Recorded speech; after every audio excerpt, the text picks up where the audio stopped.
chers téléspectateurs. Bienvenue dans votre chaîne UAZD Hebdo. Aujourd'hui, vous êtes dans votre émission Table Ronde.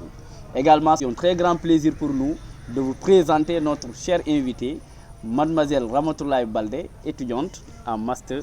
1 Lettres modernes. Ramatoulaye Baldé, ça va bien? Ça va, alhamdulillah. Tey di am mbégte di la dalal ci suñu plateau Table Ronde. Ñu bàyyi la nga présenté wu. Bu ko defee téléspectateurs yi xam kam mooy Ramatoulaye Baldé également ñu mën a def benn waxtaan bu am solo parce que apparemment tey dañu am benn invité bu am solo également benn référence bu nekk bu am solo benn modèle bi nga xamante ne jeunesse sénégalaise dañ ko war a suivre Ramatoulaye Baldé ñu bàyyi la nga présenté wu. Salaamaaleykum chers téléspectateurs yi ñuy suivre man la Ramatoulaye Baldé comme ni ko Seydi waxee étudiante Master en lettres modernes Université Assane Seck bu Ziguinchor. Ramatoulaye Baldé tey bu ñu déggee Université Assane Seck de Ziguinchor tu fais partie de ces figures yoo xamante ne ni xàmmee nañ leen également ràññee nañ leen ci yenn activités yi également am na benn activité bu siiw bi ñuy dégg fii Abéné te Ramatoulaye yow yaay initiatrice projet Abéné Ramatoulaye loo ñu mën a expliquer ci projet Abéné. waaw li nga wax am na projet Abéné bi dafa nekk benn projet de construction salle de classe ci Abéné moo nekk benn village la bu nekk ci Ziguinchor côté Diouloulou donc ñun dañu foo demoon gis ne seen condition yi ñuy jàngee nekk na condition yoo xam ne moom c'est vraiment déplorable ci pays émergent bu toll ni Sénégal donc on s'est dit que pourquoi pas ñu jéem a taxawu jeunes yooyu noonu ñoom tamit ñu jaar ci même condition yi nga xam ne ñun moom lañ jàngee parce que man franchement genre école yooyu ci ay photo télé laa ko doon gis foogu ma ne woon ne que ne situation dëkk bi toll na foofu donc bi ñu gisee salle yi dugg ci suñu xool dafa tooy quoi bi ñu ñibbisee Ziguinchor ñu ne lii moom projet boo xam ne il faut ñu porter ko la te avec am nañ espoir que ak suñu moroom étudiants yu nekk ci université bi bu ñu booloo mën nañoo def dara ci village boobu loolu moo indi projet Abéné bi. projet Abéné nekk benn commune bi nga xamante ne moom mooy Diouloulou comme niñ ko xamee tey Ramatoulaye Baldé la moo la yóbbu choix Abéné noo ko mën a expliquer en fait on sait que dëkk Abéné. Tu habites de Dakar. Donc tu viens de Dakar, tu es venu ici à Ziguinchor pour étudier. Choix Abéné, lan moo ko mën a expliquer? Qu'est-ce qui explique vraiment le choix de ce lieu? Bon, personnellement, c'est un choix que je peux pas trop expliquer parce que man si boppam mënuma ne à 100% lii moo tax ma koy def mais je me dis que juste peut-être lépp ci yàlla la quoi dama koy def te yàlla tax comme ni nga ko waxee man Dakar laa dëkk. Ziguinchor jàngu moomu fi indi Abéné xaw ma fa kenn aw ma fa benn famille sortie laa demoon ak délégué yu UFRST ci mois de janvier 2021 bi dañ fa demoon sortie léegi xale yu góor ñoom ñoo doon jouer match amical ak waa Abéné ci seen école primaire bi mais on a été choqué gis condition école bi salle yi nekk en paille ak tamit école bi amul clôture et tout ça. Donc on a pris des vidéos après bi ñu ñibbisee une semaine après affaire bi mu ngi nekk sama xel bi quoi à chaque fois damay xalaat école bi may xoolaat vidéo yi seen conditions yi si le projet bi ñëwee sama xel ma ne pourquoi pas comme man dama yàgg bëgg œuvrer ci social je rêve même d'avoir une fondation boo xam ne ci social lay yëngu et tout ça ma ne peut-être ma jël risque rek engagé affaire bi si laa ñëw nag soo xam nga dama sob dugg ci université bi xool rencontrer autorités yi ma fi xam laaj leen seen avis ak nan laay def ba démarrer projet bi te alhamdulilah jox nañ ma conseil yu baax guidé nañ ma tamit ba ñu commencer cagnotte bi et tout ça noonu la de. Ramatoulaye Baldé comme ni nga ko waxee toujours je pense que dañuy continuer pour ñu gën a mën a xam parce que c'est vrai un projet d'une telle envergure ça vraiment mérite d'être étudié mais également mérite d'être médiatisé. Alors tey projet bi kañ nga ko commencé certes depuis 2021 nga dem sorti occasionnellement nga découvrir Abéné mais boobu ba tey kañ nga commencé togg projet bi kañ la commencé. bon bi ma ñibbisee noonu ci janvier bi juste dama woo sama xarit yi ku si mel ni Moustapha Mané moom dafa xamante na ak waa village bi moom dama ko woo tegal ko ne ko ah man de école bii nii bëgg naa ñu def si lii ak lii te vu que yow xam nga fa dara pour man war nga mën a jàpp ci projet bi moom mu rafetlu idée bi jàppale ma si te depuis le début man ak moom ñoo si nekk di yëngu ma waxtaan si ak sama amee proche yi ñoom Mame Fatou noonu ñoom aussi ñu rafetlu projet bi daal di ñu si accompagner noonu lañ commencé di dem mais j'avoue que au début ci comme ni ma la ko waxee mois de janvier bi biñ démarré affaire yi xawoon na yéex demoon nañ rencontrer waa village bi directeur bi ak enseignants yi expliquer leen lii lañ bëgg a def ba ñoom tamit ñu rafetlu ko après ñëwaatoon nañ ne dañuy lancer cagnotte mais affaire dafa xawoon am retard xam nga ak cours yi instant boobu j'étais en L3 temps du am ak tamit délégué yi xam nga daaw suñu problème université bi j'avais pas du tout le temps donc dama xawoon ay wàññi sama loxo tuut ci projet bi mais bi ma demee ba pare sama cours yi et tout ça ren ma ne xaaral ma relancer waat affaire yi si laa dem def affiche yi et tout ça ensemble ak sama équipe les profs yi ñuy accompagner et tout ça ba yàlla def gars yi instant bi ñu ngi commencé di participer tuuti moom macha allah. yow lii la ñuy naan Henri Dunant bu demoon guerre ca Solferino ñibbi si créer Croix-Rouge. waa gis nga mooy Rama bi demoon sorti ñibbi si lancer projet de fonds vraiment pour mu construire ay salle de classe. tey Rama ci sa projet bi est-ce que def nga estimation coût bi. maanaam est-ce que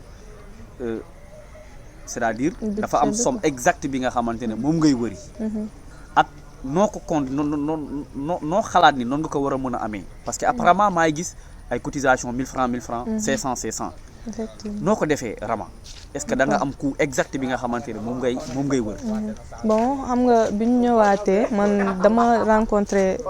directeur bu nekk fii nii domaine ma laaj ko pour mu defaral ñu devis salle de classe. léegi bi mu defee devis benn salle de classe affaire bi mu ngi tourné woon ay 7 millions et quelques yooyu. léegi waaw pour benn salle de classe léegi vu que ñun on avait objectif defar 3 salles de classe ak clôture donc dañ calculer 3 salles yi bu nekkee 7 millions et quelques donc dina nekk 21 millions et plus bon sama mathématique mooy loolu. léegi on s'est dit que buñ si bëggee dolli clôture bi donc sûrement on aura besoin de 23 millions yooyu loolu moo indi ñu lancer cagnotte bu 23 millions. espérant que ne dina couvrir frais yëpp loolu moo waral. mais ban format nga ban stratégie nga adopté. stratégie de recherche de fonds bi ban la. bon ñun instant bi collecte lañ nekk di def comme ni ñu ko waxee dañu lancer collecte bi à travers des applications comme Kopar Kini Express. foofu dañuy partager juste lien bi gars yi suñ duggee ci lien bi ñoom ñoo xool ban modèle la ñuy fay soit carte bancaire Wave. kii Orange Money e-money wala kii nii Free Money yooyu noonu mais nag prévoir woon nañ tamit dem tour université bi rencontrer profs étudiants yi pour ku nekk lu mu am rek mu def ko si. d'habitude nag gars yi bu ñuy def appel du ñu wax exactement la moo fa nekk mais est-ce que 23 millions vous cherchez une somme vraiment assez élevée 23 millions c'est pas 23 000 ce n'est pas également 500 000 mais est-ce que tey ci lancé bi de janvier jusqu'à aujourd'hui est-ce que buñ koy à peu près ëpp na 1 million. amuñu sax 100 000 bu mat su matee 100 000 si la yem wala 100 et quelques yooyu noonu si la yem malheureusement. ouais c'est déplorable. mais loolu Rama loolu en fait ni projet bi amee doole. est-ce que format bi également étudier ngeen ko carrément. bon tey est-ce que rencontré ngeen c'est-à-dire recteur université Assane Seck de Ziguinchor le directeur du CROUS Assane Seck de Ziguinchor. également est-ce que impliqué ngeen le mouvement de la coordination des délégués et de l'ensemble des autres coordinations des différentes universités. bon xam nga man dama nekk koo xam ne dama xaw a optimiste donc su ma gisee ne yenn personnes yi peut-être su ma demee si ñoom wala su ma kiiwee dañuy retarder le projet bi je préfère me retirer parce que soo xoolee moo tax autorité yu ma comme politiciens yi amoon nañ idée kii si politiciens yi et tout ça mais dañ doon bañ ñu ñëw ne dinañ def arrêté looñu te duñ def mais comme ni nga ko waxee recteur moom laa njëkkay consulter sax si projet bi moment bi ma nekkee SG dañ def réunion pare ma won ko vidéo yi ne ko dama am projet bi nii nan laa war a def ba réaliser ko mu jox ma ay idée mais depuis lors nag demaatuma wax si ak moom prévoir naa nag dem fa xam naa peut-être manque de temps bi rek moo ko waraloon et lui aussi il est un peu occupé mais ba léegi demaataguma fa pour rencontrer ko. Cruz demoon nañ fa aussi dañ fekkoon ñu nekk en réunion mais yooyu noonu yëpp lu ñu xalaat la dem rencontrer autorité université yi xool ñoom aussi lan lañ mën a participer. Rama, ça c'est un projet purement étudiantin. Parce que c'est porté par une étudiante, donc ça doit être peut-être l'affaire des étudiants. Alors Rama, nooy jàkkaarloog étudiants yi nga am loo leen di wax ci message ci projet bi nga xamante ne moom nga lancé te je pense que mënoo compter keneen également ci ñeneen lu dul d'abord des étudiants parce que après tout l'idée vient de la peut-être après avoir effectué une sortie pédagogique avec les étudiants. C'est à cette occasion nga am idée bi kon tey nooy jàkkaarloog caméra bi nga waxtaan ak étudiants yi Rama. Ah en tout cas sama mbokk étudiants yi nekk ci université bi yëpp man maa ngi leen di woo ñu jàpp ci projet bi te xam ne projet bi bu réussir duñ ne projet Rama moo réussir mais dañ naan étudiants yu université Assane Seck donc tur université moo siy dem parce que bañ na ko ba suñu kii yi ñu fa def yëpp université bi lañ jiital ci kaw. On se dit que ne bu université bi bu projet bi réalisé woo turu Assane Seck mooy dem te donc képp ku nekk étudiant fii ci université bi loolu fierté lay nekk ci yow muy 100 francs bi nga ciy def 500 1000 francs boobu noonu je pense que ne du la wàññi dara donc ensemble suñu boolee on est plus de 8000 étudiants ku nekk bu joxee 1000 francs 500 loolu noonu rek dara la ci foofu noonu te dina mën a démarrer suñu liggéey bi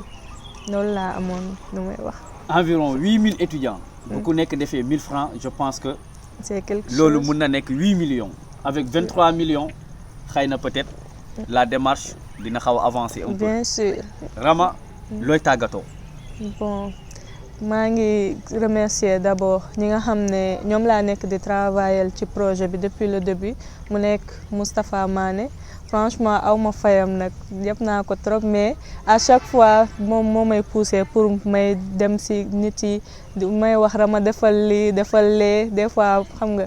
mooy loolu les nerfs tendus mais n'empêche à chaque fois mu ngi fii di may won yoon bu may jaar et tout ça ak sama xarit yi les Mam Fatou moom aussi bi ma ñëwee wax ko projet bi mënoon na ne ah lii moom xaalis bi bëri na duñ ko am pessimiste mais defu ko daf ma ci jàppale ak ñu nekk ci groupe abonné bi yëpp ñi nga xam ne ñu ngi ci taxaw ñooñu tam maa ngi leen di remercier mais tamit mënuma tàggatoo te remercier ma suñu directeur UFR parce que franchement depuis monsieur Diop aw ma fayam moom billaay ndax bi projet bi démarré ba léegi moom aussi à chaque fois su ma demee bureau mu fëgg wax ko ci abonné ak lu mu jàpp-jàpp dina toog mu déglu ma te participer na tam participation bu duun macha allah chef de département Léa aussi bokk na ci ñi nga xam ne ñoom laa njëkk a wax ci projet bi te ñoom aussi daf see jàpp depuis lors ak directeur domaine ainsi que d'autres personnes yoo xam ne amaana bëgguñu ñu citer seen tur ñoom ñëpp ñu ngi jàpp ci projet bi donc maa ngi leen di remercier ñoom ñëpp ak képp koo xam ne dugal nga muy 100 francs bu gën a tuuti ci projet bi maa ngi ñaan yàlla fay la ko ba nga yokk ko incha allah. je pense que xale yi nga xamante ne ñoom ñoo nekk abonné comme ni ko suñu xarit suñu àndandoo suñu morom étudiante ni mu amee idée bi ku nekk si ñun mënoon am idée bi mais gannaaw moom moo am idée bi je pense que ñun ñëpp war nañ ko dem jàppale ci idée bi